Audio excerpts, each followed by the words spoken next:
न खबरों के आगे न खबरों के पीछे, हम रहेंगे खबरों के साथ। खबरें चलेंगी साथ साथ। न्यूज़ 20 आपकी खबर आपके साथ। नमस्कार, न्यूज़ 20 के लिए रांची से अवधेश। आज हम जाने माने अधिवक्ता विनोद कुमार साहू, रांची सिविल कोर्ट और झारखंड हाई कोर्ट से ली गई जानकारी आपके समक्ष रख रहे हैं।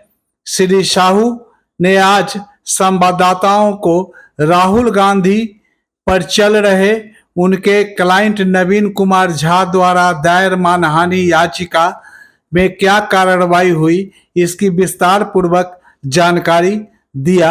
आगे सुनिए विद्वान अधिवक्ता विनोद कुमार साहू ने क्या कहा। अधिवक्ता विनोद साहू जी नमस्कार। बोलिए, क्या मामला है राहुल गांधी के संदर्भ में? एक मेरे मुवक्किल नवीन झा के द्वारा एक याचिका दाखिल की गई थी मानहानि का राहुल गांधी जी के खिलाफ 2018 में। गवाही हुई, बहस हुआ, उस पर न्यायालय ने संज्ञान लिया। संज्ञान के खिलाफ राहुल गांधी जी क्रॉसिंग याचिका ऑनरेबल हाईकोर्ट में दाखिल की। ऑनरेबल हाईकोर्ट में भी ट्रायल चला और 16 फरवरी 2024 को ऑनरेबल हाईकोर्ट ने क्रॉसिंग याचिका खारिज कर दी। उसके बाद आज उस प्रोसेस को आगे बढ़ाते हुए ससहयोग उपस्थिति के लिए न्यायालय ने आज समन जारी करने का आदेश दिया। ये मामला तो बहुत दिनों से चल रहा है। हाँ, ये मामला 2018 से चल रहा है। बीच में कोरोना का पीरियड भी था तो उस वक्त में कोई प्रोसेस नहीं हुई। बीच में तो राहुल गांधी को उपस्थित होने का आदेश भी न्यायालय से हुआ। पहले 2018 में पहले आदेश हुआ था तो क्रॉसिंग याचिका में उन्होंने नो कॉन्सिप ले लिया, इसीलिए मामला थोड़ा सा रुक गया। उसके बाद फिर वो कोरोना के बाद फिर कोई प्रोसेस नहीं किया तो वैकेंट हो गया। पुनः फिर नो कॉन्सिप का आदेश मिल गया, लेकिन फाइनल जजमेंट आ चुका है ऑनरेबल हाईकोर्ट का और क्रॉसिंग याचिका को निरस्त कर दिया है। अब प्रोसेस आगे बढ़ा दिया गया है। अब उनकी ससहयोग उपस्थिति के लिए न्यायालय ने अभी सम्मन जारी करने का आदेश दिया। सुना गया है कि राहुल गांधी ने अमित शाह पर कोई टिप्पणी किया जी था हाँ, इसी मामले पर अमित शाह जी को उन्होंने डायरेक्ट इनडायरेक्ट वे में टिप्पणी किया था।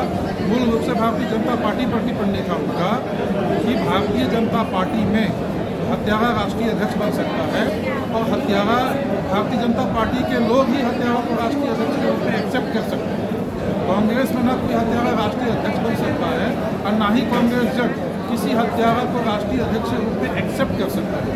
इससे आहत होकर मेरे भारतीय जनता पार्टी के युवा नेता नवीन झा, जो मेरे मुवक्किल हैं, उन्होंने राहुल गांधी पर शिकायत दाखिल किया, क्योंकि जिस समय ये स्टेटमेंट राहुल गांधी जी का आया था उस वक्त अमित शाह जी के ऊपर पूरे देश भर में कहीं पर कोई वाद लंबित नहीं था।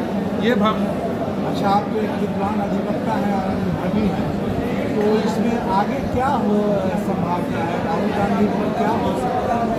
देखिए, इसके दो बातें हैं। जो हमने याचिका में हमने दिया है उसकी पुनः राहुल गांधी जी जब एपीएम हो जाएंगे तो फिर मामला आगे बढ़ेगा। आगे बढ़ने के बाद दोनों पक्षों का साक्षी होगा, उनको भी डिफेंस एविडेंस देने का मौका मिलेगा। लेकिन ये 499 500 में ऐसा है कि सार्वजनिक रूप से माफ़ी मांग ले अगर वो, तो ये याचिका निरस्त हो सकती है। राहुल गांधी अब तक माफी मांगने को तैयार नहीं हुए। अभी तक तैयार तो हुए नहीं है, ना ही कोई ऐसा मंशा दिख रहा है। तो इस पर न्यायालय का जब फैसला आएगा उनके विरोध में, चाहे उनके विपक्ष में, तो क्या इसकी प्रतिक्रिया कांग्रेस पर हो सकती है? भाजपा को इससे क्या लाभ होगा? नहीं, भाजपा को या ये भारतीय जनता पार्टी ने वाद दाखिल नहीं किया, पहले मैं आपको स्पष्ट कर दूँ। इसीलिए भाजपा कांग्रेस की बात छूटी, क्योंकि उन्होंने भारतीय जनता पार्टी का नाम लेकर भारतीय जनता पार्टी कार्यकर्ताओं को टारगेट किया था। इससे हाथ होकर मेरे वकील ने कहा, भैया आप मुझे समाज में मुझे दिक्कत हो रही है, इसीलिए भारतीय जनता पार्टी का शायद नाम न लेते तो शायद मेरे वकील ये बात दाखिल नहीं की कि भारतीय जनता पार्टी के लोग ही हत्यारा को राष्ट्रीय अध्यक्ष के रूप में एक्सेप्ट कर सकते। अच्छा, इसमें आप बताइए कि आखिर अमित शाह पर क्या टिप्पणी किया था राहुल गांधी ने? मैं तो स्पष्ट बता रहा ना, फिर 2018 के मार्च में कांग्रेस का उसी अधिवेशन दिल्ली में था, वहाँ पर वो ये टिप्पणी किए थे कि भारतीय जनता पार्टी में हत्यारा राष्ट्रीय अध्यक्ष बन सकता है और हत्यारा को भारतीय जनता पार्टी के लोग ही अध्यक्ष के रूप में एक्सेप्ट कर सकते हैं। कांग्रेस में ना कोई हत्यारा राष्ट्रीय अध्यक्ष बन सकता है और ना ही कांग्रेस जन किसी हत्यारा को राष्ट्रीय अध्यक्ष के रूप में एक्सेप्ट कर सकते हैं। भारतीय जनता पार्टी छोटी पार्टी है, फरेबी पार्टी, आदि आदि शब्द उन्होंने प्रयोग किया। इस केस से तो एक बात सबक मिलेगा वैसे नेताओं को जो अनर्गल टिप्पणी करते जी हाँ, हैं। जी हाँ, जी हाँ, ऐसे लोगों को मिलेगा भी। और आपको याद होगा उसके बाद भी रुके नहीं थे। एक बार और जो 2019 के चुनाव में राहुल गांधी जी का कई स्टेटमेंट था, सारे मोदी चोर हैं, अमित शाह जी पर ही नहीं रुके। और इसके ऊपर भी कई जगह पर न्यायालय ने संज्ञान लिया है कि भैया सामूहिक रूप से कोई चोर नहीं होता, सामूहिक रूप से न कोई ये अपराध सामूहिक रूप से था भी नहीं। आप सारे लोगों को जोड़ दिए। आप ये कर सकते थे कि नरेंद्र मोदी जी शरीफ है, भ्रष्ट है या जो है, अगर आपके पास प्रमाण है तो, अगर वो है तब बोलना चाहिए, नहीं है तो आपको नहीं बोलना।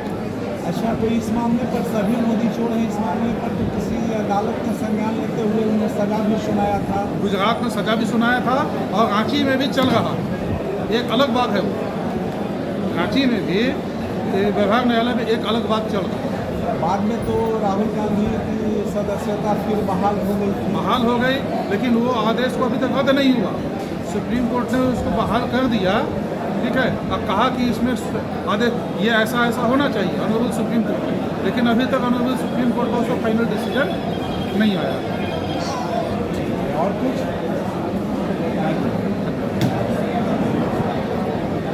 अरे आप तो हेलो, अभी अपने टेबल पे है फर्स्ट फ्लोर टेबल नंबर 50। ऐसा